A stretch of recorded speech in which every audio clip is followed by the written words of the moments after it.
baddest show in the world, West Coast Poplar Podcast. Coming to you from Pig Studios in Compton, California. Featuring radio personality Super Steve Flores, comedian extraordinaire, that dude Johnny C, and Mr. I'll Do Anything for a Buck, Mario 81. So throw your dubs in the air and let's get ready to Poplar!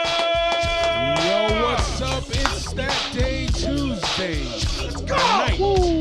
The number one live podcast. It's the West On Coast Earth. Pop Lock Podcast. That's us. Coming to you live from Pig Studios in a secret location. You'll never know. Unless you're invited. Yeah, you invited you already and shit. What number are we on? 75. God 75. Damn. It's a lot of episodes, man. Isn't that Three like- quarters of 100. You know, Hector called me up today and he's like, "Hey man, when's the 100? I want to come down and grill and hang out." Hector, the mechanic guy, he's like, I'm like, "Hey boy, for sure, we'll let you know." 25 Yeah. weeks. Yeah, but Hey guys, I think it's starting time to start planning now soon. Yeah, for sure. So, But in exactly 25 weeks from right now. yeah, so 75, man. Damn. Isn't that always special? There's certain times or like numbers, right? Fives Like, and zeros. is that how it goes? You know what I mean? So 75. But not all fives and zeros, because not 105. Yeah. Like, no one gives a fuck about 105. But, you know, especially going up to the first 100, for sure, 25, 50, 75, 100. Think so? That's how. Okay, You I know like what that. I mean, Yeah, In yeah, yeah. quarters and quarters, increments. sure. That's how we Quarterly. do things. So today we have a special guest, a guy that I've known for a while. I actually met him through K-Rock. Like we met everybody, I guess. Surprise. Surprise! What? But he hit me up one time. He's like, "Hey, what's up, dude?" You know, and it's funny because we'll get into this, but we've talked about like just Latinos in the industry and how that works, how The there's many entertainment industry. Yeah, and like, you know, we're lacking that like camaraderie, man. Sure. So he hit me up, and I just like Mario hit me up. I'm not a person that's like, "Fuck, who the fuck is this? Why, you know?" Nah, dude. Yeah. Mario's like, "Hey, come to my thing," and I was like, "Fuck it, I don't care where it's at. I don't go care how to- big it is. I I go don't to care." stuff. Yeah, He let's fucking actually rock and came. roll. When I reached out to Steve, I really thought I was gonna hear a no, and he said yes. I'm like, holy shit, I'm gonna make this happen. Nothing. So I was like, you know, hell yeah, dude. I just, you know, why say no, dude? Like, you know what I Yeah. mean? Like, fuck that. I'm not a no kind of guy. But anyways, Mike G, he's my boy. He's been in commercials. He's been on TV shows. He has his own cigars. He has a cigar lounge in downtown LA. Yep, we're opening up in a couple weeks. Opening up in Weston a couple Bonaventure weeks. Hotel, The yeah. Firm. The Firm. Yeah. And he coined "That's nice." That's nice, real nice. There you go. He's always plugging that. So pretty dope. So everybody, Mike G. Thank you, thanks for having me, Coming guys. out, absolutely. Hell yeah, man. So okay, let's get into some of the like acting stuff. What have you been in, man? Whew, probably most memorable. Most people remember Crank with Jason Statham. Okay. They had me running down there. At the time, I was doing casting. I was bringing all the cholos to Hollywood back in like 05, 06 when we were like the new bad guys. Yeah. You know, we no longer look like Lou Diamond Phillips and Standing to Deliver with the hairnets and shit. They wanted the bald-headed cholos and the white T-shirts and shit. So I brought a lot of the guys for that scene, the warehouse scene, and Jason Statham beats me up and throws my hand in the sewing machine. So. Damn. I remember you having us, not only myself, but you had, I think you went and took photos. Did I invite you to that? He had a casting call, and you had guys like, I'm talking, you did, what was it? You had guys that came in with pit bulls. You had guys with cholo bikes and little lowrider bikes. Yeah. You had chicks. You had dudes. Hey, more tattoos, the better. I don't know if I told you about it or you did. I but probably was gone. But yeah, I remember you telling me like, "Hey, just come down, bro." And we went, and it was at this building in downtown, somewhere in downtown. I can't Yeah, I recall. used to have an office over there, Yeah. Hollywood Boulevard. Yeah. And we went in, and I just went. There was a gang of cholos up in there, bro. Cholas and pit bulls and everything. I was like, "Damn, homie!" So you had your finger on the pulse. Of, Yeah, of that. I started off, coming down here, going to auditions and stuff. I didn't know the culture That you go there, I'm an actor and I act, and I always saw it as like a business. So when I rolled in there, my first audition, I was like, hey, the script has background guys. It needs, I see a car, I see some dogs. So I'd tell them, like, I got some buddies. They'd be like, oh, really, you got pictures? So then I started carrying like a picture book with me. I had this photo album.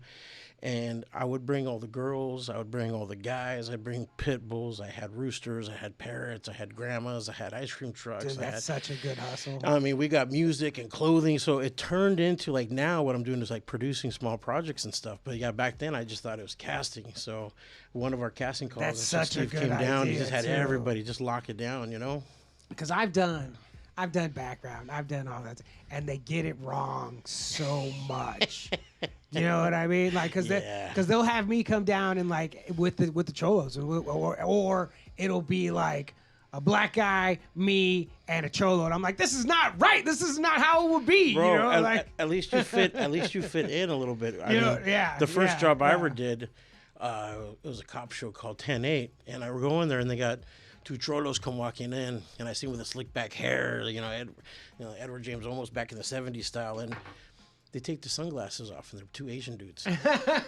But they were tan, so they made them wear the glasses for the scene. I was like, whoa, you telling me in Southern California you can't find no Mexican there's dudes? Chicanos on every corner. You can't get a couple random dudes. So, that's what started it. I saw the definite need for it. So. Absolutely. Hell yeah. It's still there, but I can't even imagine what it was like when you started and started making it happen. There was hardly no one. There was like literally one company out there doing it, and they made a bunch of noise doing big things, but no one else was doing it at the time. Nobody.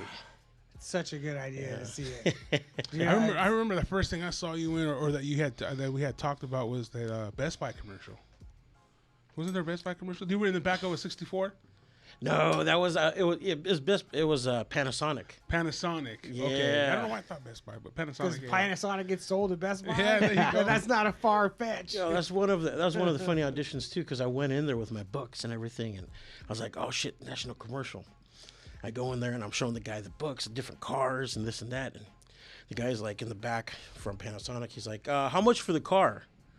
I go, well, if I get picked, then I'll bring the car for free. Just shoot the guy $100. I got you guys. Don't worry about it. No. Like if we don't pick you, if we just want the car. And it's like total deadpan. I looked at him. I go, nothing. He goes, well, what do you mean? If you don't pick me, you don't get the car. Like, I come with the car. And he thought like he was gonna buy me. Like, he goes, no, for real. Like, no, we want the car. Like what? Like 1,000, 2,000? No. And I left. I thought for sure I didn't get that shit. No, they picked me. Casting director said, no, they liked how you acted. They wanted you for the part because of that. Yeah. We saw you were scared. We were scared, bro. In most situations, though, it's better to go with who you are. Go with who you are, not who you hope they think you are. Who they want you to be. Fuck that. Go. Well, with low who key, you are. I wasn't hard. I was just sort of like hurt. Like, Yeah, what do like, you mean? no, You don't want right. to pick me? Well, fuck you. You only want my toys. Yeah, I was like, nah. It's like, Or were you go gonna with the combo. It's like, were you gonna beat us up? It's like, no, I was gonna leave here and cry. I Yeah, was I gonna gotta beat you run up. home and just throw my face in a pillow and just cry. Or Stupid like you lowrider said. cars are more famous than me. Or like you said, bro, you go with the combo with something else that they need. Sure. Because you know what the guy told me, hey, fucker, what do you mean? We were going to get a car for free. Right. Fuck you. Right. You Get the just car fucked. guy. You just Yeah. fucked it up. Yeah. Fucking jerk. Well, I remember one day we did it was a national commercial, Super Bowl commercial for a Full Throttle energy drink, and they gave me a heads up on it. They gave me a 2-hour block to bring my people, and I'm like, dude, I told everybody, look, whoever gets this commercial, I taking 10% because it's like going to be big money. Man, I had that place looking like a damn car show. We had people like bringing in their lowrider cars on flatbeds. We had like a line out the door, like we were giving away free milk and cheese. Like it was just crazy. And for 3 hours, we were there with everybody, and we had different neighborhoods. We had all the homies were there and stuff. At the very end of it, when everybody was done, the guy's like, "Hey, did you audition yet?" And I'm like, "No, I haven't." And he goes, "Oh, well, come here. Let's get your picture real quick." And the guy goes, "Are you Mike G?" He goes, "Yeah." "You're the one that brought everyone here?" He goes, "Yeah." Well, shit, we want you then. I go, "What do you mean?" "No, we want you. If you're the guy, we want you." That was like my audition, I guess. They gave it out to me. So as I'm walking out, I came with like 5 other guys and other guys hanging around. It's like, "Hey, when do we find out who gets the part?" They'll let you know, guys. They'll call you in a couple of days. Like, you guys just wait here until someone comes gets Like, you. thanks, everybody. Bye. Wow. Yeah. By the way, we got you on camera. It looks like you're doing like a science project as you're like telling us about the story, and I'm just like, what is going on over there? Oh, I'm just lighting my cigar. I got into when I first moved down here, 2003, Cinco de Mayo. My cousin celebrated with me with cigars. I'd never smoked a cigar before, and sort of became a passion. And as of 3 years ago, I started my own cigar line. So I met a couple of the farmers down in Nicaragua and came out with my own blend. It's a Mike G Super Connecticut, because there's other Connecticut's out there, but this one is my own special blend. And it's not too harsh. I don't know if you guys smoke cigars. You want to try one? Let's try one.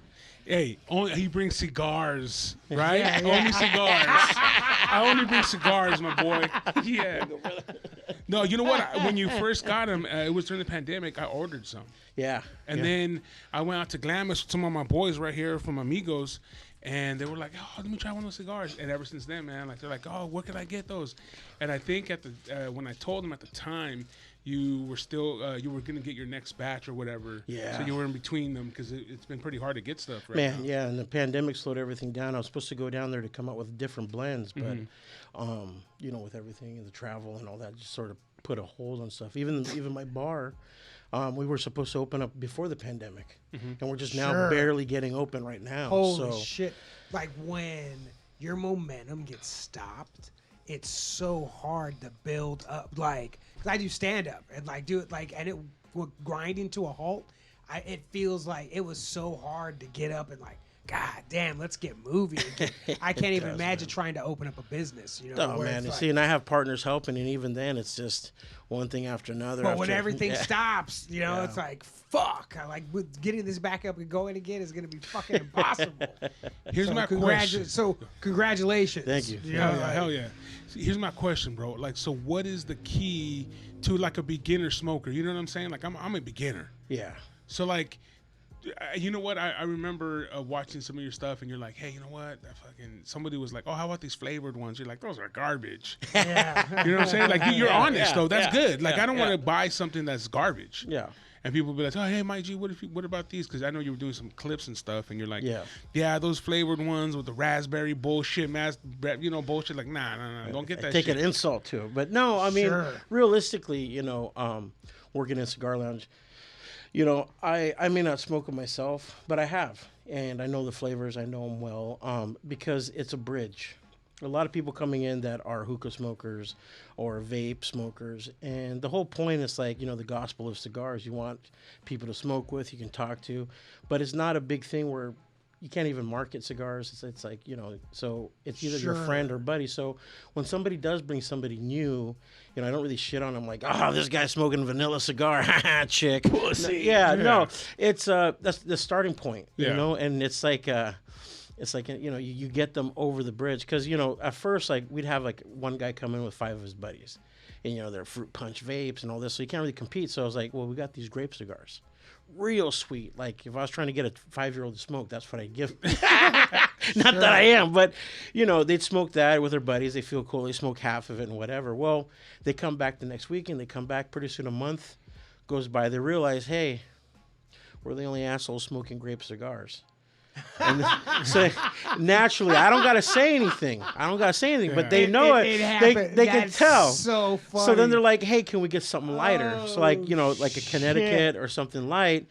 They start with a smaller one, smoke that, and like my buddy was the same way, and now he's like buying Cubans and he has a humidor and he's like all into it now. But everybody has a starting point, so that's why, I may shit on them sometimes, but realistically, they do have a role in that cigar world. So. God damn, that's such a good way to look at it. It's a gateway. Well, I mean, Yeah, it is. Especially now as a business owner, a producer of cigars, of course you want more people smoking cigars. Like, get at it. Like, why would I want to shut people that could buy my cigars out of this world?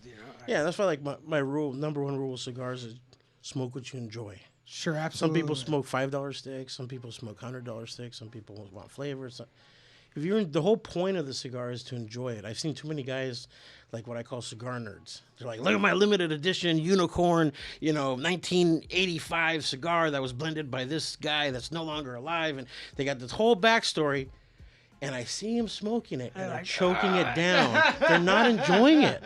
They're really not. So it's just, you're defeating the whole purpose, It's just to sit back, relax with, like, twice, double relax, and talk to your boys, or maybe just want quiet and just think. So, if you're not enjoying it, it's defeating the whole purpose, Is there a proper way to, like, cut it? I know that there's many different, there's a V cut, there's a straight cut, I saw you right now. Look, you know way more than I do. Well, the thing was that I follow him as a friend, and then so when I'm watching, because some of his stuff's pretty funny as well, so he put some humor within his videos. And so, I don't know if I was just, it's pandemic time, bro. Sure. We're trying to do whatever the fuck just to do shit. So I was like, hey, I was starting to dive into it. You know what I mean? But I didn't go all the way. I did get a V cutter. Yeah. Because you had said at the time, you're like, hey, get the V cut. That's the better hit or whatever. It's like, it looks like a Pac-Man mouth when you cut it. Sure. Cuts a V into your cigar. And then he's like, get a certain, lighter that can burn evenly across, because you don't want just the center burn. Yeah. You really roast it so it just burns, because half the cigar is flavor, but the other half is the smell. So that's why you want to enjoy the two. And it's unlike a cigarette where, like, you got guys like, dude, I need to smoke, and they just down the cigarette and they're done with it. You never hear anybody saying, oh man, I really need a cigar. No, because that's like 45 minutes to an hour. And they're not really like, oh, I really need one addicting. It's just, when I hear guys talk about it, they're like, you know what I want to do tonight? Yeah. Like, let's fucking smoke a cigar tonight. Like, that's how it's talked about. Like, you want to smoke a cigar and have some scotch tonight? It's like, yeah, I've got an hour to kill. Like, let's Is there alcohols that you don't mix with cigars? Like tequilas, or, is there something that you don't want to? For the most part, you can, my friend, Anna, she's a cigar sommelier. She's really good at pairing stuff up together, and she pairs stuff with like champagne, coffee, orange juice, tequila. There's always there's a cigar for every alcohol out there. So, unless it comes in a plastic jug, or a box. All right, so I'm a super newbie. You got to explain to me as this Connecticut, and obviously the super Connecticut of your brand. As I'm smelling this, what am I smelling? What should I be smelling? What should I be kind of looking for as far as these aromas and these smells that are coming off of these cigars? So with my cigar in particular, you're going to get a nice nutty, creamy smell to it. And if you cut it, let me prep it for you. I got the cutter. So show us, what do we do when we get one of these things? So you can, there's cutters that cut a wedge in it. There's a straight cut that will cut the top off. They make a little round cylinders that are like a punch. It does like a perfectly circle. I use these little knives. They're great. They just whack the top off, and I sort of use it like a paring knife. And that way you don't cut a lot of the cigar off. So do you find most people? You're barely You're just literally like scalping it. Sure. And then with this, what I like to do is you take a draw from the cigar. Like it's lit, and that's where you get the actual real taste of what the blend is. Because I used to read articles like it has dark fruit in it, or it has pepper, it has this. But when you taste it that way, you can actually, I see what they're saying, floral, So, and then when you light it, you don't inhale. It's not weed. It's not a cigarette. It's just for your mouth, almost like when you're drinking soda from a straw. You have it in your mouth, and then you swallow. This, you just spit it out like wine tasting. All right, we got from the Dungeon Podcast. Are Cuban cigars still the best cigars in the world? It's all. Best depends on your palate. Subjective. But I will say yes, if you can get a real Cuban, they're great. Like when I get one, like from some of my friends, I love them. They're real smooth. They're very strong in taste, but Cuba only can supply 30% of the world's supply. Sure. Cuba's also the number one manufacturer of fake Cuban cigars.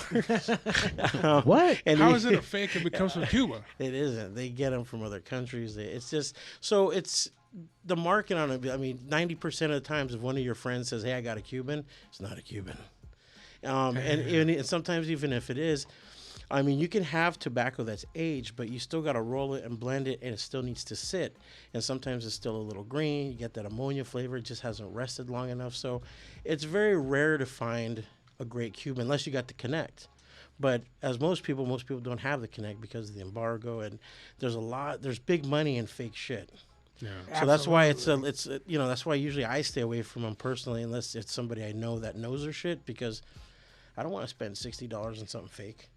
And then if you haven't smoked that type of Cuban before, how do you know what it's supposed to taste like? You have no so idea. then it could be like it could be a Dominican, which is still great tobacco. Like, oh, it's pretty good, but doesn't mean it's Cuban. So it's just, I love Nicaraguan, I love Honduras tobacco.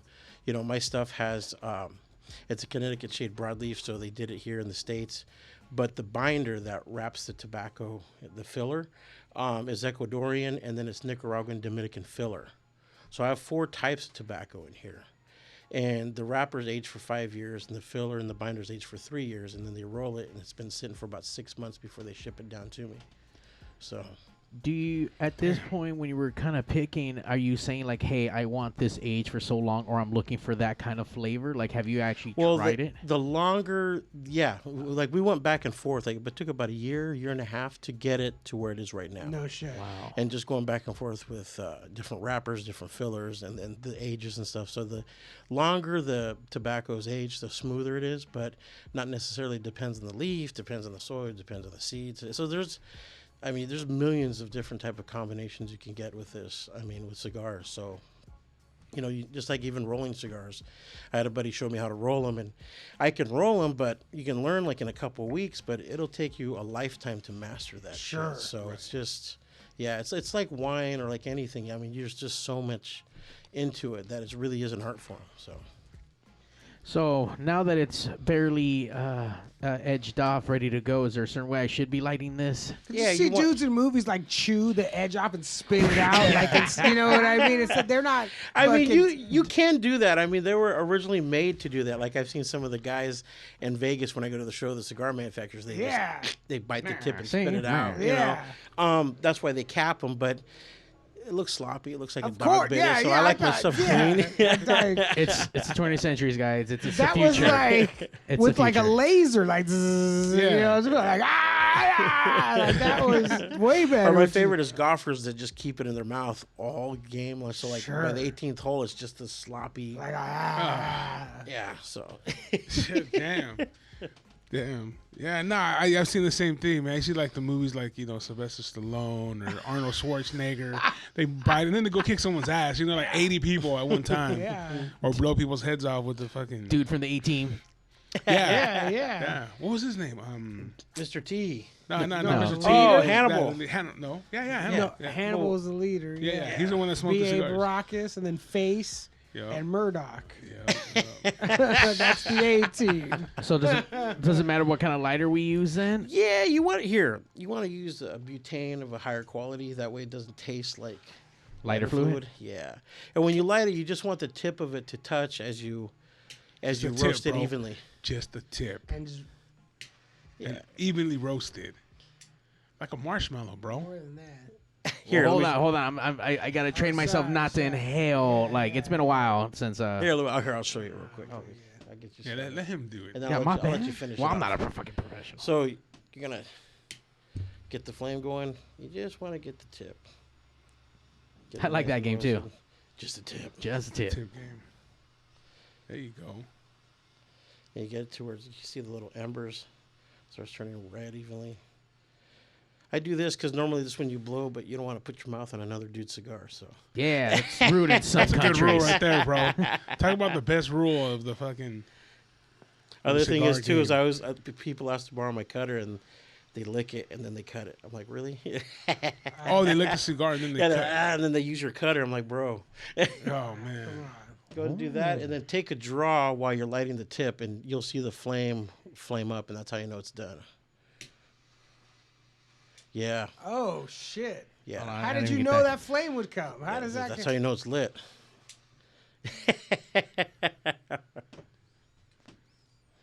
So now we got this lit. And obviously for smokers who smoke cigarettes, you inhale. Everyone who smokes weed inhale. But this, you sit this in, you leave the aroma in your mouth like It's a good the wine. taste. Yes. Especially if you have some scotch, some whiskey. I like these in the morning with coffee. And it's that aftertaste. You take a drink, you take a puff, and that aftertaste after both, that's what you're looking for with the aroma from it. It's just something very calming about it, relaxing. It's like All the shit you go through, it just takes you out it's of like it. making out with the girl after she fucking smoking and drinking. Oh, man. That taste, it's the best. Like, oh my god, He's on the. that taste. Oh my god. Man, I don't know about that one, boy. I'm just saying, I understand this. But you want like a taste that's in your mouth. Yeah, I get it. That When you're mixture. kissing your girlfriend, she's drunk and she's been that's- smoking all night. Yeah, oh You know, you're my getting some. You God. can taste it on our lips. Yeah, dude, I know what that tastes like. I'm glad I've never had a girl that smoked, bro. Nah, that's the only good part. That's the only good part is tasting whiskey and cigarettes on your drunk girlfriend. Like, If she oh, smokes, she man, pokes. we're about to do this. We got Whiskey Jim. I know there's a handful of drinks in the bar world where they'll bring it to you encased in smoke so that it has that aroma and Sure. taste to it. And I know if you like to barbecue and you can't afford like an actual smoker, there's little pellets you can put on your grill to get that aroma. So I get the taste and the Well, Whiskey Jim says in the chat, hey, Mike G, Super Connecticut, super good, super smooth, all the time. That's my tagline. Yeah. So it's unofficial. We'd be places and somebody's like, hey, what do you recommend for a cigar? We try to Mike G, Super Connecticut, super smooth, super good all the time. It's gotten to a point now where they would come to me and ask me like my opinion on stuff, but once you start selling them, this is always number one. Yeah, of course. Yeah. We're the number one live podcast on earth. Yeah. If yours isn't number one, you're doing something wrong. Yeah, You know, in your mind, if your shit ain't number one, fix I'm come on, proud bro. of it, man. So Oh, yeah. yeah. It took you a Fuck year yeah. and a half just to come up with what you wanted it to be. Right. You know, and now that it's here, you're gonna be like, "Well, hey, have one of those sticks, not mine." Hell no! That's why I get offended sometimes. I'll be in the lounge and, my friends will be working there and they'll be like, can you recommend a steak? Well, how's this one, this one? They throw about 8 different. I'm like, You know what what's, I and like? they're like, what's wrong? And they're like, thought we were friends. Well, what do you Yeah. mean? I mean, my cigar didn't even come up once. Yeah, Was not even in the conversation. You even want to bring it up? Nothing. I mean, you couldn't even throw. I mean, you threw 8 out there. It My couldn't be one of the 8. God damn. I'm not asking to be first. didn't even make it not to 9th place. Yeah, I'm just asking to be in the fucking conversation, man. Come on.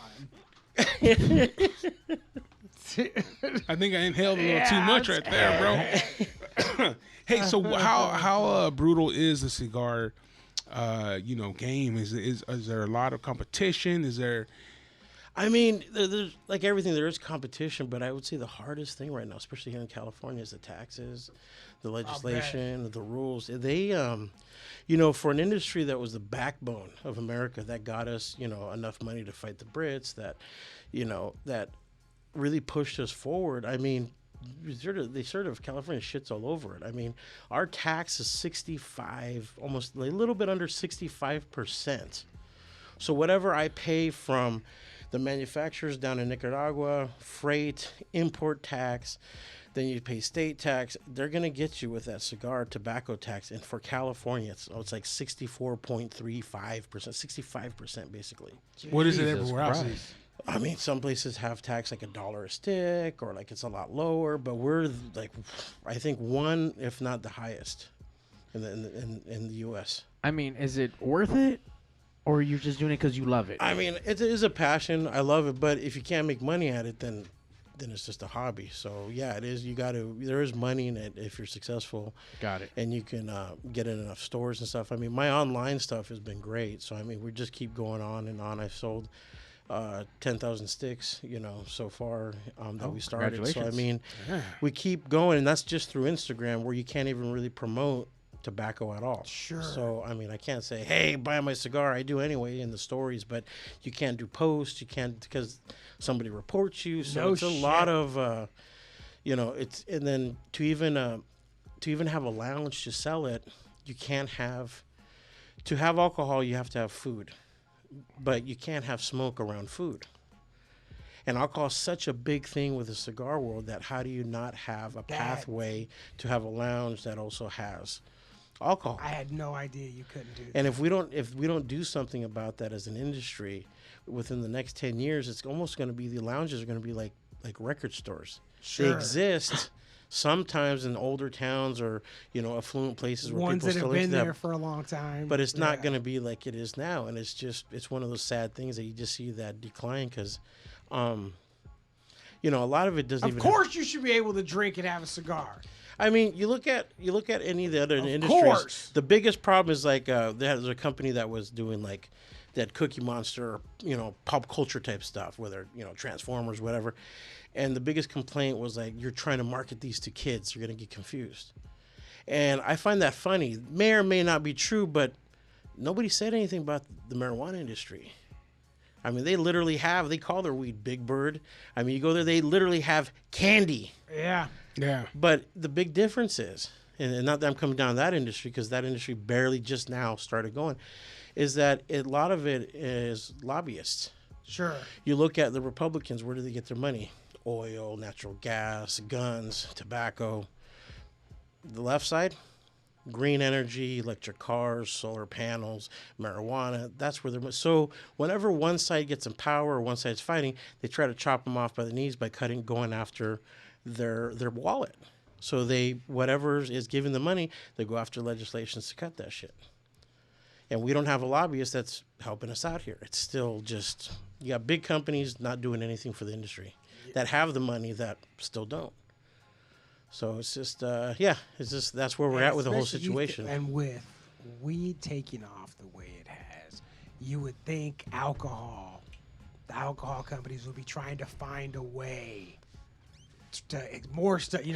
How are we going to fucking stay around? Yeah. How are we and the way you do that is teaming up with cigars, and opening up places like that. And that's how you take two things and you combine them. But see, a lot of these places, like when you look at like Philip Morris and these bigger companies that are doing tobacco, they're set up to when the federal government lets it go to weed, they'll go plant the seeds tomorrow. Oh, sure. That's why it's taken so long. They've been waiting for all these dudes to get ready to be able to take it over. So they don't really care if one goes at the other. Like, my buddy's a lobbyist, and he was doing something for natural gas, and they were like trying to cut it here in California. They wanted everything electric, yet do away with natural gas. And they had lost some legislation, and he was like, dude, I'm sorry, we couldn't come through. We didn't pass this for you. And they're like, he goes, you guys don't care? And he goes, no, we're equally invested in electric. Damn. So when you're a big boy, you don't, it doesn't matter what side you go, A or B, I'm selling both products. It hurts the workers. Yeah. Because the workers that are working for natural gas, they're the ones that lose out. They're the ones that lose on the jobs. The guys up on top, they're cool. They've already, they're invested in everything. So they're gonna win regardless. Yeah. You know what I'm saying? And now with the war in Russia, it's like, you know what I'm saying? We're biting ourselves in the ass, or kicking ourselves in the ass, I should say. Because now it's like we can't even produce our own fucking energy, Or weed, or it's starting to come back on us. Nah, there's a friend of mine who actually, because of all that shit, he buys his gummies through Mexico. But there's something with the plants out there that have been shut down. Those Mexican little gummies with the fucking chamoy and shit. Yeah. And he said that he was gonna buy some from Turkey. They have another big plant out there that makes them. But because of the war, you have to pay in advance for all your shit. So not even like, hey, pay some and then get it and then pay. No, you have to completely pay, and then you have to, because it takes so long. Yeah. You have to order it before you get it, and then you have to order 3 orders before you get your first one, just so that it stays consistent. And he says that's like about almost $1 million in before you get your first order. And if something happens to that country, now you're asked out your money. Right. Yeah. Or if they're stuck in the ocean and, and then they go bad. Yeah. What do you want me to do? It's just hard in general for small business to do anything, especially here in California. It's just just there's so much rules, taxes, legislation. It's just trying to come up is hard, you know. So It's crazy how we don't realize it until we go somewhere else, or we have people from other places go like, God damn, you guys pay that much for this and that. Like even gas, I think some of us are just so, oh, fuck, it's part of the deal. You know what I mean? It's fill my tank up. It's fucking $6. It's $7. yeah, no, People don't give a shit. But if you go somewhere else and they're crying about $4, you're like, $4? Yeah, I saw the thing. They were like, they were like, we can't believe gas is up to $4 a gallon. I was like, $4? I'd fucking punch somebody in the face for $4 right now. Yeah, it's just crazy, like you said. I mean, they're always talking about that American dream, man, and you know, living it. But when they take out, you know, it's already hard to do it as it is. yeah. But when they put up more roadblocks and more, you know, They take you out right away, so it's Yeah. hard to. And see- it's fun, but let's see. It's like, but I mean, that is the government, but that's big business controlling the government. Oh, yeah. To make it harder for small businesses, so that Yeah. these giant corporations can continue. Yeah. continue to get bigger Yeah. and swallow up. Well, that's why I say the big thing is like you want to make a difference. It's great, you know, voting in the presidential election and all that, but Local. the structures local. never change. You can make a difference in your neighborhood way faster. It don't take much. That's why Boyle Heights, man. You go over there, and Boyle Heights is still Boyle Heights because a bunch of the locals got involved in local politics. That's all it takes. And now they're like, nah, like all this bullshit, like, nah. This like, ain't happening here. Ain't happening here. And it's because a bunch of locals decided enough was enough and saw what was happening in other places. Yeah. And they're like, we're not going to have that shit here. And now you try to go open some whatever bullshit in Boyle Shout out Heights. to Alan Pias. Yeah, No, I mean I live in East LA, and it's like you saw like a few years ago. You know, I used to go down the street and like might have my brother or cousins visit, and I'd be like, "Hey, see if you can see any of the race on the street. No black guys, no whites, not just all." He's like, "Whoa, that's weird." So that's right. It's the most heavily dense city of Latinos in all of LA. But then, like a couple years, see some white dudes jogging by. I start seeing some bird scooters on the curb. I'm like, "Oh no, it's happening." Well, same in the secret location in Compton. There's a lot of Latinos here, man. Yeah. Yeah, at first there wasn't. You know, now No. it's packed with but then there Latinos. was. Now there is. But there was like this is where my mom's at. Like they lived here in the 50s. And Oh, then, yeah. You know, Mexicans were here and then it all swung, and now it's like, you know, that's Cycles, LA, man. It's LA. Yeah, you got to make sure to get your Mike G Super Connecticut, man. I'm telling you, it's a good stick for a beginner, man. Shit. Yeah, it's perfect. This blend is perfect. If Yeah. you want to get into cigars, you don't want to be, you know, something too strong. This is the way to do it. Man, That's even why I if made you- it my first. Even if you want to roll your blunts, bro, fuck it. Man, Mike G. Roll Mike- shit with available Mike at G. MikeGCigars.com. Ooh.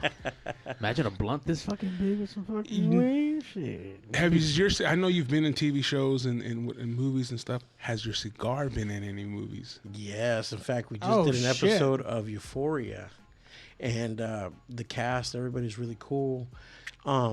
They had me there as a doorman, and I went up to the director. I was like, "Hey, not necessarily for this episode, but I'm a cigar maker. Give him a pack of cigars." I go, "If you ever need cigars for the show, moving forward for any scene, I'll come on down. I'll bring ashtrays, bring whatever you want. I got you covered." And he happened to smoke cigars, and he's like, "Oh yeah, you know what? Why don't you smoke one of your cigars in the scene?" So as the lady's walking in, it's a second season, episode 1. It's just a quick little blurb. But yeah, you see my cigar band. You see me with my cigars, like free commercial. That's dope. Make sure you have the label facing the right way. Well, now they're right here on the #1 live podcast on Tuesday nights. You. Yeah, man, that's smooth. So now, what have you played on the big screen or small screen? Like you've already said, you're a doorman. Cholo #1, Cholo #2. Well, I've been moving up. Like we've had recently, I got to play doorman with a cowboy hat. Sort of buys it out a little bit. I did a one line in Ben Affleck movie, The Way Back. I was a dock worker. I did a movie for HBO called it's a date movie type thing. It's called Off the Menu. Played a mechanic. So I'm like, hey, Leveling moving up. up. Yeah, hell I'm yeah. not a rapist. You know, I'm not a Yeah. trollo. But when I first started, that's primarily what it was, Yeah. which is fine. You know, a lot of people are like, oh, how is it? You know, is it horrible being typecasted? No, I grew up watching like Stallone, Schwarzenegger movies, and I always wanted to be an actor as the bad guy. They're the ones that had all the fun with the hot chicks, shooting people and then dying.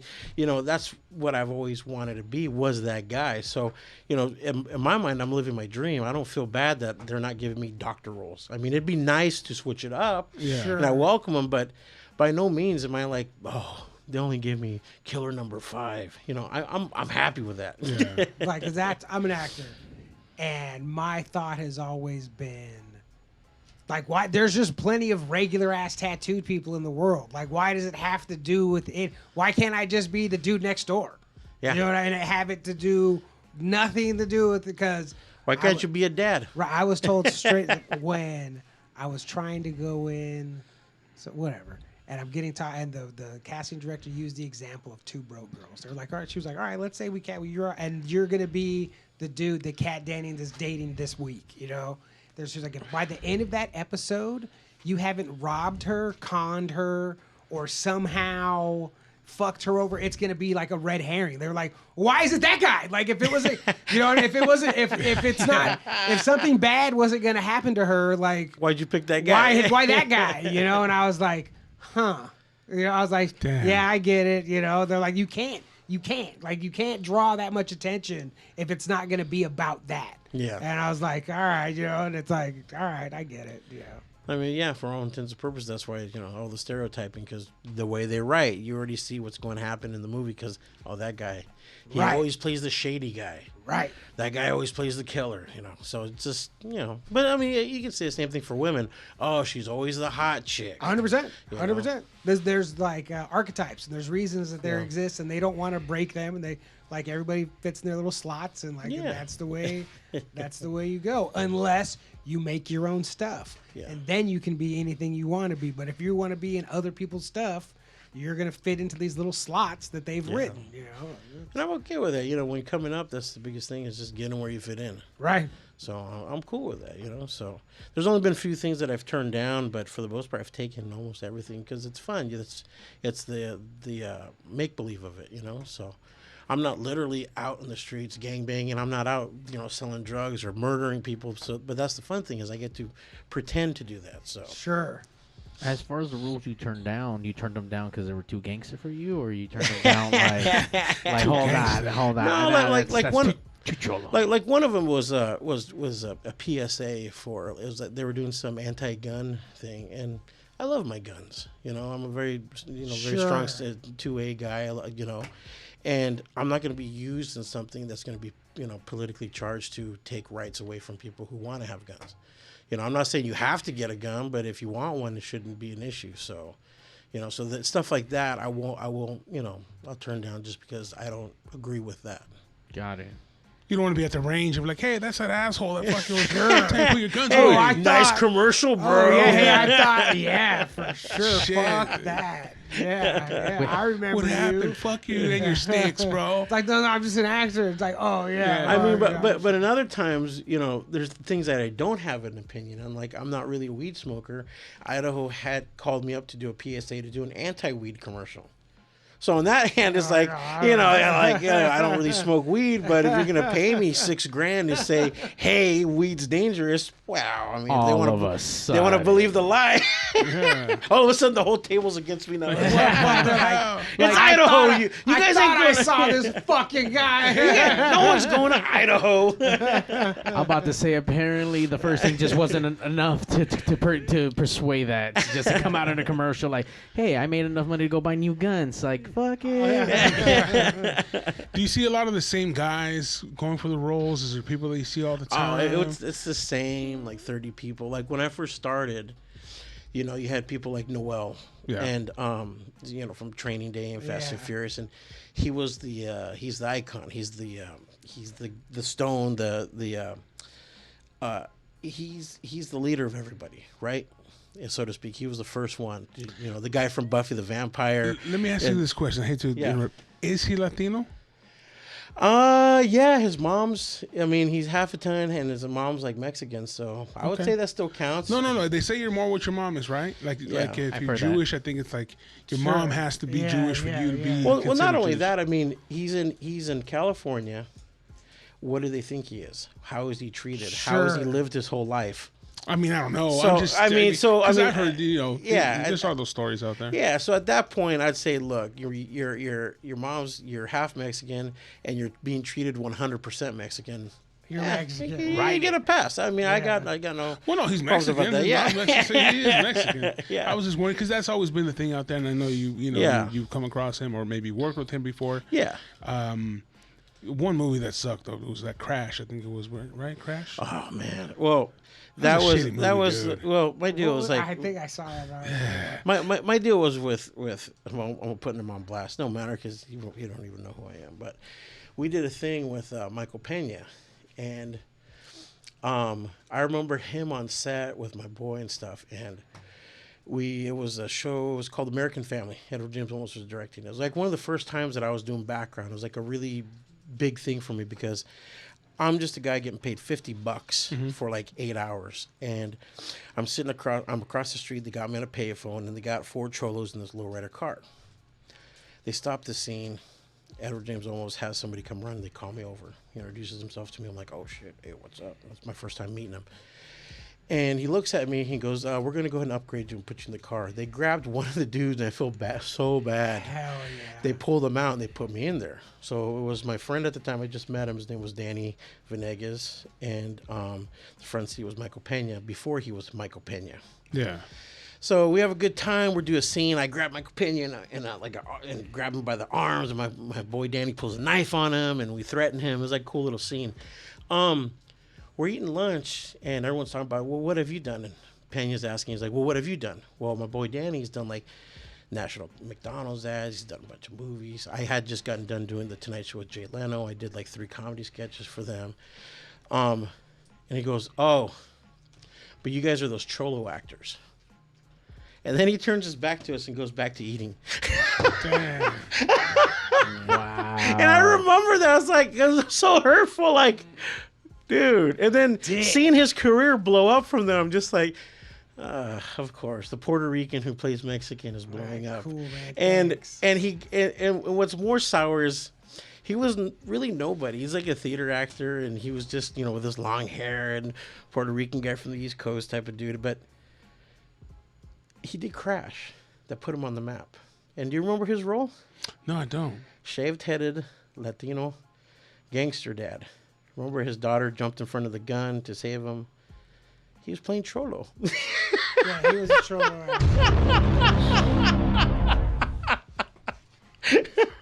Isn't that where the cape saved him or something? Yeah. But had the blanks in the gun. But Yeah. she jumped in for this daughter jumped in front of the but Oh, you know, him. it was- I had to look up who we were talking about. Yeah.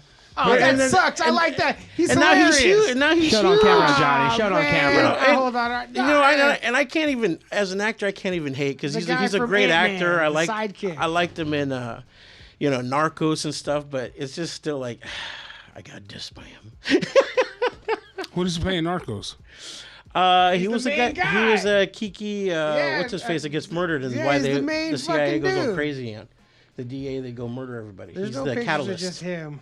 It's all Narcos his, like, Mexico. wife and stuff. So he ain't even Mexican either in that one. He's playing a Mexican. Yeah. No, I mean he's Yeah, he's brown. I mean, and Yeah. I'm happy to. I'm just happy to see brown people on TV. No. So Well, yeah. you can't really be too picky nowadays. no, I'm like, for hey, he's sure. brown. Do you do a lot of your own writing, sketches? I like producing. I recently we did a movie with some of my buddies, and we entered it in the Cannes Film Festival this year. I have my good friend Rafael Petardi. He's the lead in there. My boy John F.U. is Latino. He's the director of the film, and we got a lot of good people in there. And it has to do with like mental health. That the guy lost his family and lost. So it's like it's a great little film. And it's one of the 3 films that I've done these last couple of years where I've helped out with, with locations or bringing people together. And I like that process, being behind the scenes, that like if you have a great script, and you're a talented, director, and you're great with sound, and this guy over here owns a house, and I can put all these things that's called together a producer, and make it man. happen. That's what a producer Yeah, it's like is. I love seeing that magic and seeing it come together and being part of that, So, I mean, that's where I would like to see myself, do more of, is doing the producing and taking great projects and talented people and putting them together, So. Well, whenever you need the number one live podcast, Yeah. shows, bro. Because I tell people Yeah. when the entertainment industry but beyond that and all aspects of it is just a bunch of people that want to make stuff with their friends. Yeah. And that's all it is. Like from the little shittiest thing, student film, all the way to a giant big budget blockbuster movie, it's people making shit with their friends. Yeah, so it's like I'm always down, and I tell all my friends, I tell everybody, even people hit me up on Instagram. I'm down to make a thing. I like making a thing. Yeah. So it doesn't have to be huge. It doesn't have to have a huge budget. It's just if it's funny or if it's entertaining or interesting, dude, I'm down. Let's do it. If I got the time, let's put something together. Let's make the thing. Yeah, I like make a thing. You did some stand up too for a bit, right? No, it's not. It's not it. no. Never I followed tried it? you around. No, I mean that's the difference. Like, I have a lot of buddies that are stand-up comedians. My friend Angelo Sarukas, he opens up for what's his name, the Indian guy, Russell Peters a lot. Mm-hmm. And I smoke cigars with a lot of them, and like some really funny guys that, like Noel O'Grably is a good friend of mine, hilarious, but you see them struggling and trying to do things like this guy's like killed rooms before, and it's just. He doesn't have a special yet. It's like, I'm thinking, like, why not? Or why not even be in a sitcom? But it's a whole other world. Like, I'm in the acting world, so I get to audition straight for the TV series or for commercials. But as a comedian, you see these guys hit the road, club after club after club. And the goal is to eventually get a TV series, a sitcom. Why? So then when you go back on the road, you fill out the auditoriums, you fill out places. And it's just a grind that I don't see very appealing for me. I like acting. I like people writing my lines. I like being funny. Like, I may be witty at best at times, but to sit there and be like, it's almost like I compare it to like when I was a kid. My mom, hey, do that funny thing, go. And all the relatives in there like being put on the spot. It's a different story to be quick, be funny now, as opposed to getting something and performing it and doing it. So I mean that's the difference. My heart's more in the acting aspect of it. I have a lot of respect for stand-up comedians, but I don't think I'd be that good at it. It's not his thing, man. I think that's true for a lot of people, because they'll tell you, some of my friends, oh, you're funny, dog. Yeah, but it's the moment. Yeah. It's because we're here, we're bullshitting. It's in the circle. This is not, something that I'm going to sit down and write and try to to try to recreate the moment, because it's something that you said that I'm going off of anyways. Yeah. You know what I'm saying? But like, yeah, Johnny is a stand-up comedian, and he tells us about stuff, and last week he was talking about like just being stuck in that one zone, of writing, and I've seen him, and this is not because he's part of this podcast or even my friend for any reason. I've gone and I think he's a funny ass dude. You know what I mean? But you're right. It's just that grind, bro, and that that just gets And it's you. hard, man, because I've seen these dudes, for years doing it. Like I said, my boy Noel O'Grably, the dude is hilarious. There's no reason why he shouldn't have his own show, his own special. Like we'll be in the cigar lounge, and then a room full of comics, he stands out. Sure. And it's just it's like anything, talented people, they starve sometimes. They don't get those breaks that they need, or they're not friends with the right people that hook them up, or even if you do have friends that are powerful, that are doing stuff, are they actually going to help you?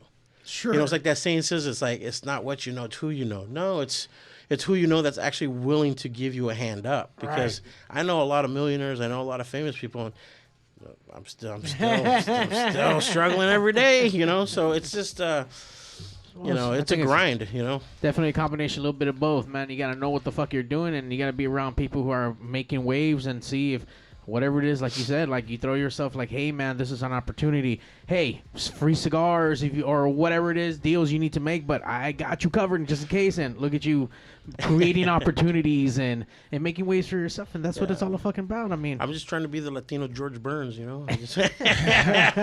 I figure if I book a TV series, people it blows up. Hey, come to my lounge and smoke out with me. Hey, buy my cigar. Yeah. So it feeds off each other, you know. I'm doing the cigar version of what the stand-up comics do. Instead of trying to fill out auditoriums, I'm like, hey, buy my cigars. Sure. Buy a stick.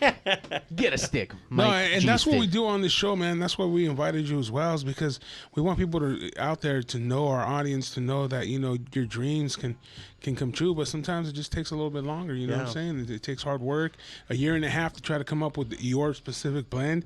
I mean, that's time consuming, and you have to put a lot of effort and thought into it. And just to know that possibly it doesn't even succeed. Sure. You know what I'm saying? But this is your dream. But see, that's the thing too, is like, you know, a real dream or a good dream is to enjoy the process. Sure. Like we were just talking, like me and my brothers, you know, we're hanging out, we're talking about winning the lottery, what would you do? And, you know, my brother looks at me and says, he goes, I just not realizing you do exactly what you're doing right now. It's like, yeah, I'd still be acting. I'd still be wanting to sell my cigars. So whether I win the lottery or not, I'm still doing what I want to do. And, you know, and my dream is not, you know, doesn't depend on only if I book a part or blow up huge or only if my cigars are world known. It's, I enjoy the process. I mean, I want to be big. I want to book more shows. I want to be on TV, you know, series. I want my cigars to blow up, but I still enjoy the process every morning. And even if I'm 80 years old, still doing the same thing, I still had fun with my life. I wasn't waiting for that moment to justify everything. It was, no, I had fun doing what I'm doing. You're a grown man who gets to wake up and enjoy what he does every day, and that is something that not a lot of people can say. Yeah. You know I mean, it's not all roses, but for the most part, it's, you know, I wake up with like something exciting to look forward to. You control your own destiny. Like you're fucking out there doing it, man. You know what I mean? You're not fucking... Life in general isn't roses, you know what I'm saying? Mm-hmm. No matter what. I mean, there's, you know, I mean, there's a lot of things that are in our path and in our journeys that, you know, we don't necessarily, you know, how can I say that's going to be there regardless, you know, death and loss and other things, you know, change. Yeah. Change. I mean, so fuck you, change. You have to, you have to understand and expect those things, but at the same time, man, like, you know, like you said, enjoy the journey, man. A lot of people don't, because they're waiting for that prize, they're waiting for that they end think that's goal. gonna be it. Like when I get there, I'll feel whatever I feel. When I get that, I'll feel good, you know. Then you get there, it's like you know what's crazy? Because I watched a couple of documentaries on like those guys that climb Mount Everest and all that, and the journeys to get there. And once they do, they don't feel like they feel accomplished, but now it's like, fuck, what do I do now? Yeah, what's the next day? This is the biggest mountain I can climb. That was it. That was it. Like fuck. You know what I mean? They don't realize it was getting there that was the fun. Yeah. Right. Yeah. Or even that, like you know, people have to understand when you get to the top, it's like, you know, you have to be prepared for that kind of just like not let down, but like what do I do now? Yeah. And there was one guy, it's crazy because he ended up climbing in 1 year, he tried to climb every single, like the biggest peaks in the world. And he did it, but it was a crazy thing because he got to that one spot and then he was like, oh shit, like, all right. How can I make it? How can my journey continue again? Because that it is, and people always talk about that. The journey being the part where it has to be. Well, it's like playing a video game, your favorite video game. You get all the side missions unlocked, you get all the accomplishments, and you're gonna put in the time because you enjoy beat the game. Now what? You know the game. And it also gets harder as you get better. You know, it gets just as you get better, it gets harder. It doesn't get easier. Because you start becoming more successful, the game does not get easier. The game gets. Now you got to try to stay where you're at. The game gets harder the better you get at it. And people are after you now. Right. You know, when you Spider-Man suck and you games. when you get killed on whatever game you're on, who cares? But once you start killing everybody, everyone's gunning for you. Yeah. You know. But man. It's a thin line between being a hero and being the joke. Yeah. You know, one day you'd be like number one, next day like, hey, I remember that guy? What a joke. Yeah, that is true, man. I mean, That look is at all very our true. heroes as kids. I mean, how cool was Vanilla Ice back in the day? Hey, as Or much MC as, Hammer. hey, dude, as But much then as, now he's had a pendulum swings back. Now he's cool again. To But sell you got to go houses. through that area, to get hated on. Yeah. It's like that's society, man. I remember I was doing the acting thing. I went back home to help out with the family, and I didn't tell anybody. I was just there helping, and my buddy was managing a Blockbuster Video, so I was like, "Fuck it, I'm here at night, so I want to get out. Let me go do a part-time job." The smile on people's faces that I went to high school with and so-called friends that were on my nuts when I'd go and visit. Oh my God, did you meet so-and-so? Oh, didn't work out in Hollywood, did it? And I didn't say shit. I was going back, but I was just like, you just see You people's like the fucking rejoice of your failure. So that's always a thing, with human nature, I guess, that, they see somebody up there, they want to see him like look at The Rock right now. Everyone loves The Rock, but I'm sure if one day he ever hits rock bottom, or there's going to be those people, I always hated The Rock. He's a piece of shit. Yeah. It's like, Yeah. you weren't saying that before. no, I feel you. When I was These yeah, motherfuckers, especially if they ever wanted to leave too. If they ever wanted to leave, Yeah. and then they see you, it's like, in their mind that gives them peace. Like, They see, Like, think, you didn't make I'm it. glad I didn't see. That's what I would be right. Waste of time. I made the right decision to stay here and do this. So you make their misery more fucking palatable for them. Yeah. By you, so it's like fuck them. You know what I mean? Get out of here. and then once they realize they fucking fucked up, we're like, oh, he's back in Hollywood. Yeah. Because I went back right away and booked a Cyril Silverman HBO comedy special, and then came back for Christmas, and same people, oh, hey, what's up, Mike G? Hey, what's up? So yeah, get out Come of on, here. man, get out of here. Hey, Kick guy. rocks.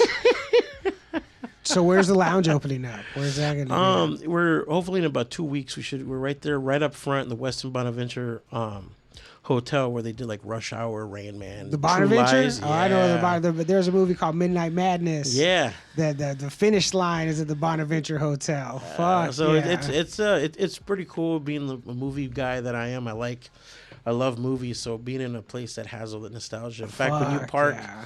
and parking, when you valet your car, you walk up to the main lobby. They have the hallway, both sides, all the movie posters of all the movies that have been filmed there. And it's That's pretty right. cool. That is super So, yeah. cool. That hotel is that's what downtown is. When I was a little kid, that's what it was to me. Was that hotel, And that was like when I went there. Not the Cecil. No, when I went to the Bonaventure, that was like the coolest place I had ever been in my whole life. When I went there as a little kid, I thought like, Well, now it's gonna get even cooler in about Hell 2 weeks. Yeah. like- It's one of those things that I lucked out on. Like, I had a good friend of mine. His name was Charles Liu, and he was back in the day. He was a club promoter, and he was still going to school to get his law degree. I was there when he passed the bar exam, and it's good seeing friends just blow up. Like he has his hands in everything from alcohol to restaurants to bars to whatever. So this was like his little project with his boys, and they're all lawyers. That's why it's called The Firm, because they used to have their teachings and trainings in that same hotel, and they came together to do this Scotch bar. And I was lucky enough to give them the opportunity to buy into it and do all the cigars there. So now I can curate, bring the cigars to match the Scotch, and fuck. we're one of yeah. the few places. There's like only one, maybe two places that you can still order a drink and smoke a cigar, and we have a nice little front patio up front right there that's covered, and I'm just grateful to be part of that, and given that opportunity that he was able to hook me up with that. So I love Scotch. Like, goddamn, now it makes me. So That's when is smoke the cigar. when is the grand opening? Where do we need to buy tickets? Do we just show up? no, I'll be yelling from the rooftops when we're open. No, and definitely you guys are going to be there. So. Hell yeah. So Hell I'll yeah. probably do like a private part once we're open. Do a private party of just like my people, my cigar people. You guys will be there, and that way it's just be us because I prefer it that way. Just cigar lovers, people I came up with, met from the very beginning. I mean, you were one of the first people I met out here. Oh, like man. I was a Super Steve fan. Hell yeah. I used to listen to K Rock every morning, and the fact that you do your bit, Ask a Mexican. Yeah. That was one of the funniest bits ever, and just knowing like, oh shit, there's a Latino on the radio. Because I was born in Portland and grew up in Oregon, and not a lot of Latinos you see on TV or entertainment Sure. or doing the weather or nothing like that. So, you had somebody that's like, hey, looks like me. He's doing a radio show, like one of my favorite radio shows, and the dude was hilarious. And I went to one of those sticker stops just to meet him. Like, I didn't want the T-shirt or sticker. I just wanted to meet Fuck, yeah. Super Steve. And they say never meet your heroes and stuff, but he was one of the million that was actually a good guy. He wasn't an asshole, wasn't a disappointment. And, I remember going to different places. We went to the swap meet, and we went and just having him plug me in with people or connections if I needed something. He was always there as a reference point of like, oh, I know Super Steve. That was like one of my cool, like, I have a cool friend. Because, coming from Oregon, you come into a whole city, you don't have anybody, Yeah. So it's nice that your friends you do meet are stand-up people like Steve. I mean, shit, that was back in 2003, and it's 2022 now, and you're still talking to me. Hey, man, you know what? I'm going to give all of the credit to my parents. Always taught me to respect everybody, not only your elders but the people that are in the struggle with you. You know what I'm saying? Yeah. We're all here. We're all trying to accomplish our goals, and I've always, you know what I'm saying? Especially and I hate to say it like this, man, but especially for Latinos, bro. If you're brown, I'm down. You know what I'm saying? Which is rare because we're haters by nature. No, Dad. Steve's a hater. Don't you worry. Don't get it twisted. Steve's a hater. Steve Don't hates. worry. Fucking hating ass Steve. They just want to burst my bubble right now, homie. I'm not a hater. I'm just like Jordan Peterson said. Jordan Peterson always said one thing. He goes, the truth is critical. Tell it no matter what. Even if you hurt someone, you have to tell them the truth, because either way, you're going to hurt them in the long run. Yeah. So when people are like, oh, how does this sound? It sounds like shit. How does this look? Hey, how does this look? It looks like shit. If you're going to ask me, I'm going to be as honest as I can, man. Like, I don't want you to But your me. honest opinion is a lot of things are terrible. But you're asking me. Yeah. I would just say, but like TV shows, movies, like all of it, a lot of it is terrible. Nah, but I don't even watch a lot of shit. I don't watch TV I'm just in saying. general. You know what I'm saying? I'm just saying. Steve will come on here every week. Go for your dreams. Do what you gotta do. But if you fucking suck, you better stop that shit. Like, Stay home. That is true. That is true. Hey, but Go for your dreams. Unless you you suck, then go do something else. Hey, look, bro. Because the reality You is gotta this, be man. good right away. Yeah, No, it's right not away. that. There's guys that want to be basketball players that are never going to be a basketball player. Bro. I'm not going to lie to you, bro. Bro, I'm with you. Create another dream. You know what I'm saying? Yeah. Create another realistic dream. I mean, I got people like, hey, what do you recommend? I want to get into acting. Don't act. Yeah, don't do it. We're all filled up here. We don't need any more. I mean, I'll be honest. Sometimes I'm a hater too. Like, I'll be on the grocery store, and people be like, "Hey, we're trying to raise money for music and for the arts for schools." I'm like, we need more engineers and scientists and doctors. We don't need any more people at home trying to be creative. Yeah. We're all filled up. No, for sure. But for real, man, it's those things. Second generation, you don't need to have fun. Go Get make outta shit. here. We already ruined it with us. Yeah, every generation, you got to fill in the gaps, man. Yeah, You we gotta fill in followed the our gaps. dreams. Next generation, you fucked up. guys got to work. You the guys generation know after you dreams, can go do dreams. But Yeah. You guys got pulled the short straw. Hey, it's like my parents. They came here. You know, at least my mom and dad was born here, but my parents, they came here to give me the opportunity to dream. Yeah. You know, then now my kids, they Hey, need to man, work no dreams, to give man. the next people the dream. I need you to take care of me because I tried to dream and it didn't work. Yeah, you know I what? need you to My take parents- care of me. My parents, same thing. They picked berries. They came out as kids, and they struggle. They came out here. They got good jobs. Now they're retired. They got a big home. They're doing good now, and enough to where I can go out and do my dreams. But yeah, I mean, if I had kids, I'd be like, better learn a trade. Yeah. Welding Yeah. pays good. Dude, my grandpa tried to make me a welder when I was 12. I should have listened. You can have your dreams on weekends, mijo. Yeah, bro. Again, man, you know the dream, but you got to dream the right dream, homie. Yeah. Sometimes Just those be dreams good, become man. Nightmares. You Go can for your really- dreams, but be good. Nah. Yeah, don't Be suck. realistic. You know what I'm saying? Be realistic. Be realistic. My dreams are completely unrealistic.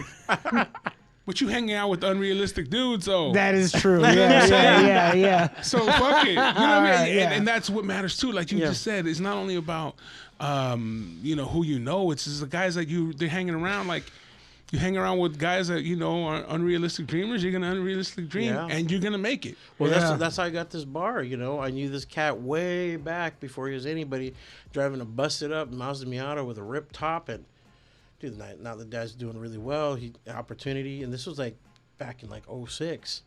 And now it's like, oh, it paid off. Not that you want to have a relationship with people to pay off, but you don't know where it's going to come from. Dude, my business partner with Michelada Rumble, he always said, man, you have to hang out with guys that are just above you, man, that are doing shit. Yeah. Because they're gonna motivate you to get shit done. Yeah. You start hanging out with guys that are just fucking bullshitting, not doing shit. You're just gonna be that, you know what I mean? And it's true though, you know what I'm saying? And even some of those guys are your boys, and you want to kick it, and you want to just chill with them. You have to look at the bigger picture for yourself. What is your dream? What is your dream? Yeah. Is your dream to kick it with them on the block, or is your dream to fucking own every fucking house on the block? You know what I mean? So so I always try to make it a point to be the poorest one in the room out of my friends. Sure. Yeah, you know what I'm saying? But thank you for those kind words, my man. Again, I've never shied away from meeting people or for putting out a hand or just hanging out, man. I like to meet people. You know what I'm saying? And it's been my friends that have been around me since I started on K-Rock at Super Steve. We got Lightning, we got Brad, we got Chuck. We got these guys that I always hung out with that I never had the opportunity even to think I was more than who I was, because I still hung out with the same guys that I got there with, and no one treated me different. Out of my crew, nobody treated me different. Like, oh, you're above this shit, fuck this, or you know what I mean? Yeah. It was always like, keep doing what you're doing, and rock the radio, rock your dream, because that was my dream. But they kept me focused, and they also, but I don't ever think I ever tried to, I never slipped up and tried to think I was cool. Yeah. Like I said, Mario reached out. He's like, hey, I have this podcast. Can you be on it? Yeah. Pigs Radio. When he had it back in the day at his grandma's house. And to me, it wasn't like, oh, I'm fucking too cool for this shit. I was like, this guy likes A, K-Rock, and B, somebody wants me to be on their shit. Yeah, like, for wow, sure. Hey, that was awesome. Yeah.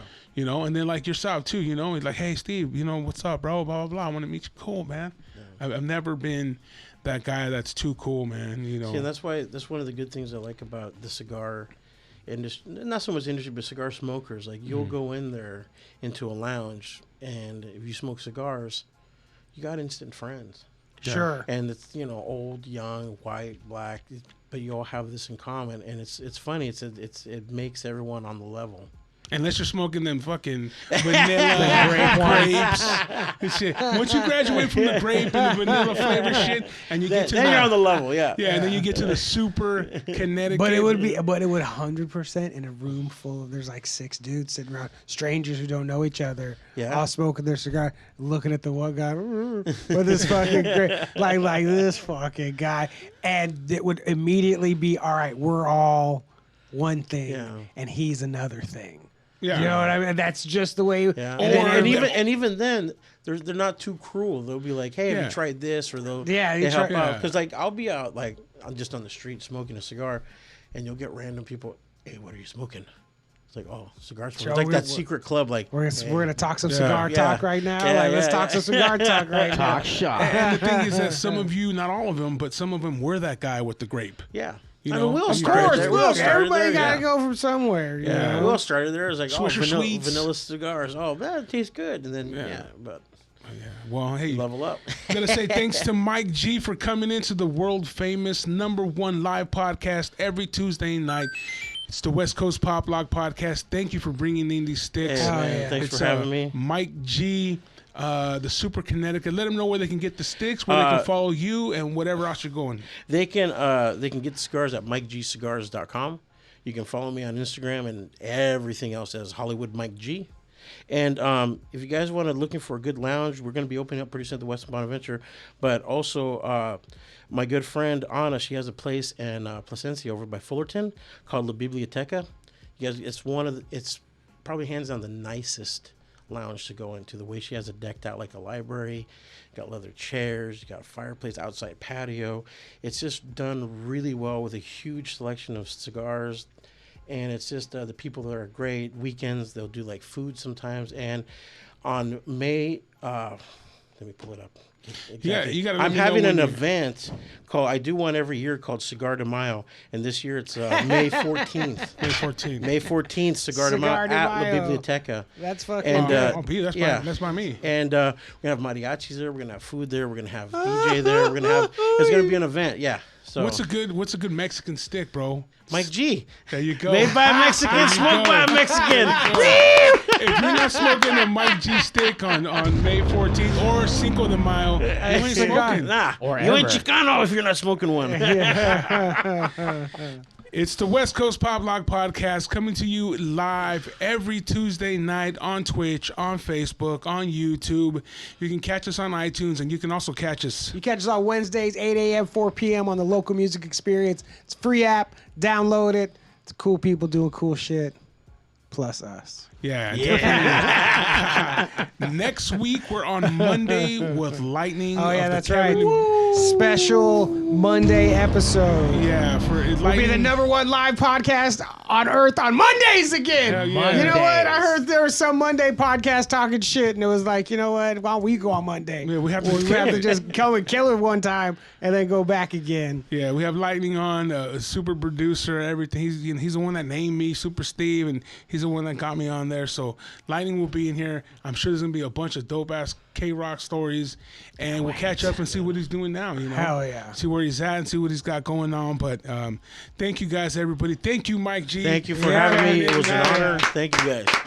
We will definitely have you back. I know we're gonna do a 100th episode, and we're gonna figure out what we're gonna 25 do. weeks. Yeah, have a nice little party somewhere and stuff, and we still have a big announcement that we have coming up, but we'll get to that maybe next week or the week after. Big announcement.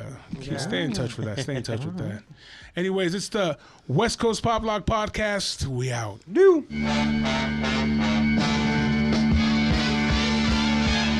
The #1 live show in the world, West Coast Pop Lock Podcast. Coming to you from Pig Studios in Compton, California. Featuring radio personality Super Steve Flores. Comedian extraordinaire, that dude Johnny C. And Mr. I'll Do Anything for a Buck, Mario 81. So throw your dubs in the air and let's get